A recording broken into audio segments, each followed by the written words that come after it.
The phone buzzed on the nightstand like a hornet trapped in glass, its vibration cutting through the sterile hum of the hospital room. I snatched it up, my fingers slick with the sweat of exhaustion, expecting a message from the doctor or maybe my sister. Instead, Sarah's name lit the screen, her words slicing into me like a scalpel. "I'm not skipping girls' night just because your mom's in the hospital. She'll be fine, right? Just a scare. See you tomorrow, babe." No emoji, no love you. Just that cold dismissal. My chest tightened, a vice of fury and disbelief crushing the air from my lungs. Mom lay there, tubes snaking from her arms, her face pale under the fluorescent lights, fighting for breath after the stroke that had hit like lightning. And Sarah, out laughing with her friends, clinking glasses while I sat vigil in this beige hell, the smell of antiseptic burning my nostrils. In that moment, something inside me snapped, not with a roar but a quiet, seething fracture. Betrayal wasn't a thunderclap. It was this, a whisper that echoed into rage. I stared at the message, rereading it until the words blurred. How could she? We'd been together for 3 years, built a life in our cramped apartment with its leaky faucet and mismatched mugs. Sarah with her wild curls and that laugh that could light up a room, or so I thought. I'd proposed last month, down on one knee in the park where we had our first date, the ring a simple band I'd saved for months to afford. She'd said yes, tears in her eyes, and we'd celebrated with cheap wine and dreams of a future. Now, as the heart monitor beeped steadily beside me, those dreams curdled into something bitter. Heartbreak clawed at my throat, hot and unrelenting, but beneath it simmered resentment, a slow boil. She knew Mom was everything to me.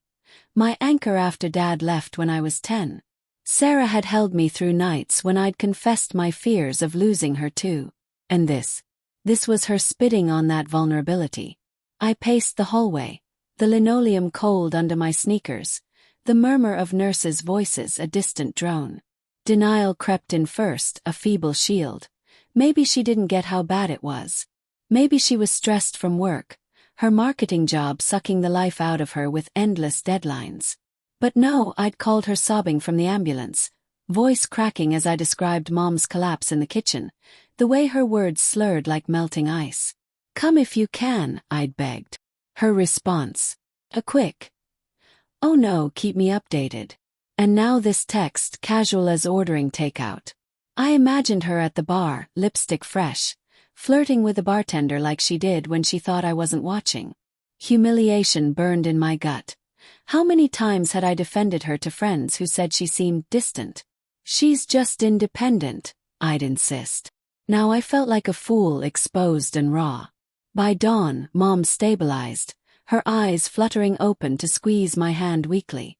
"Go home, Alex," she whispered, her voice a rasp. "Rest." I nodded, but rest was a joke. Driving back to the apartment, the city streets slick with early rain, my mind raced with fantasies of justice. What if I confronted her? Slammed the door in her face, watched her beg? Or worse, exposed her secrets? Like that time she confessed, drunk on vodka, about cheating on her ex with his best friend. I was young, she'd laughed it off. But was I next? The thought gnawed at me, obsession taking root like weeds in cracked pavement. I pulled into our parking spot, the engine ticking as it cooled, and sat there, rain pattering on the windshield like accusatory fingers.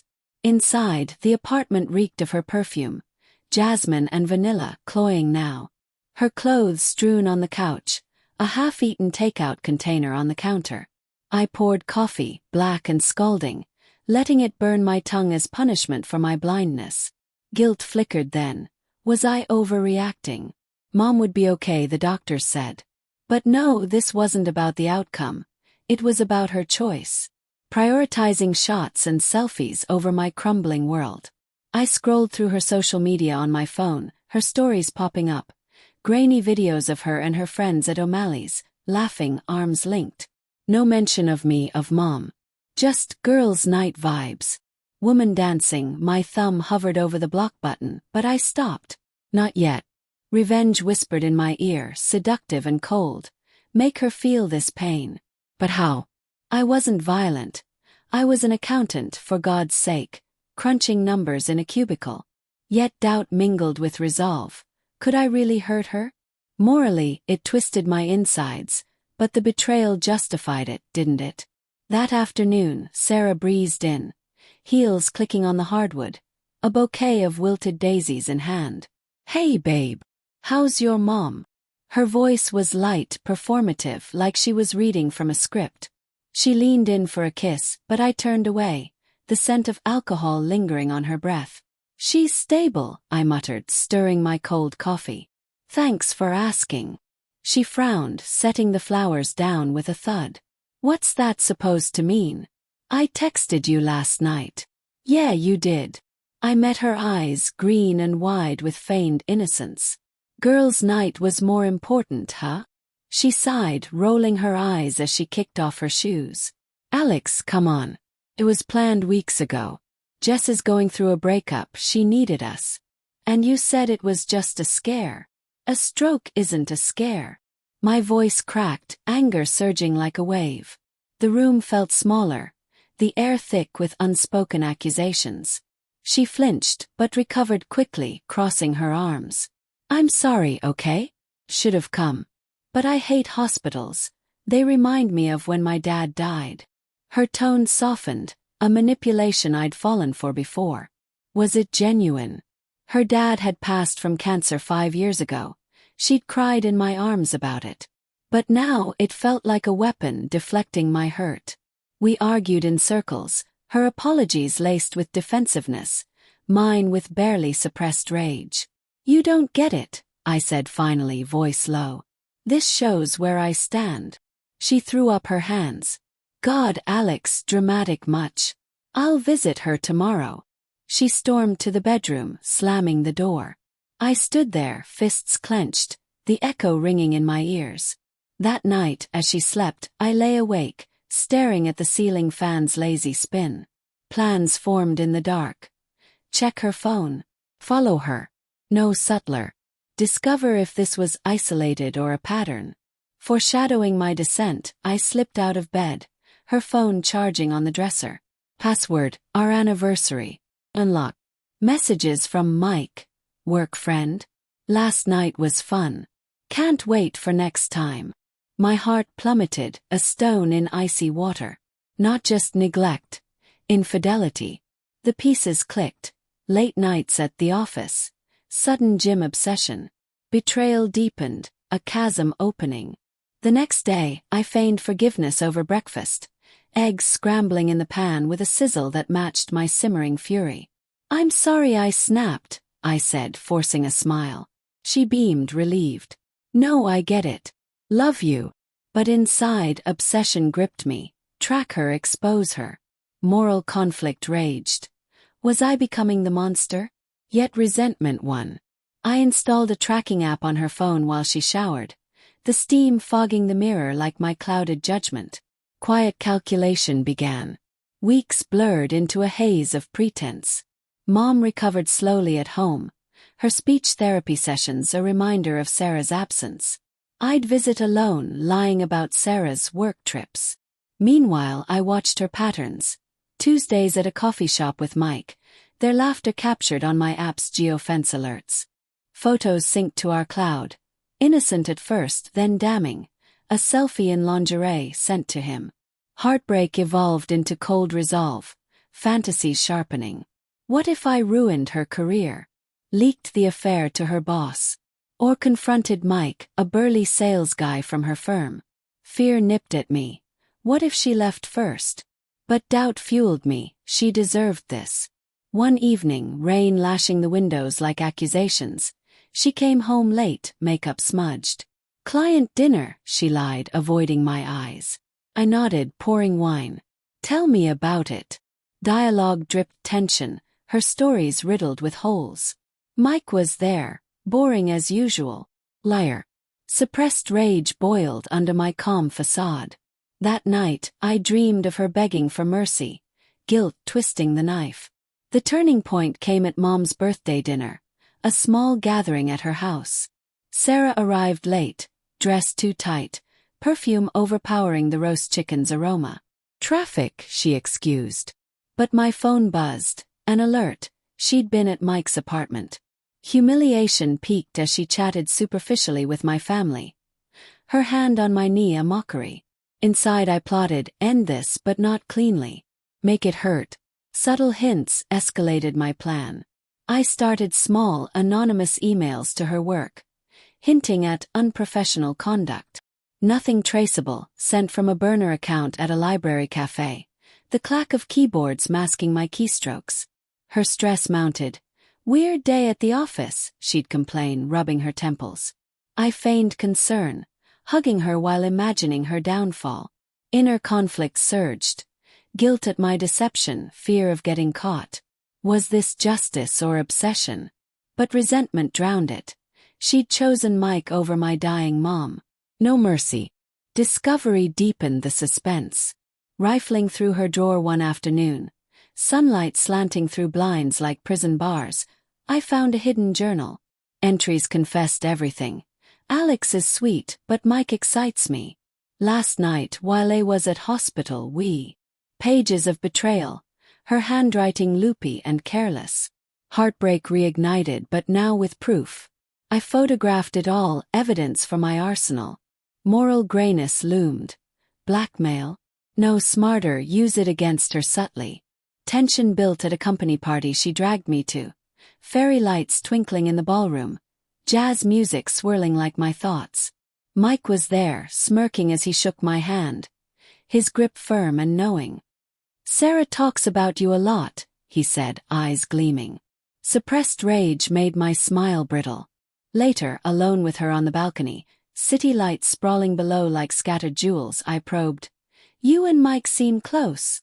She laughed it off, wind tousling her hair. Just colleagues, babe.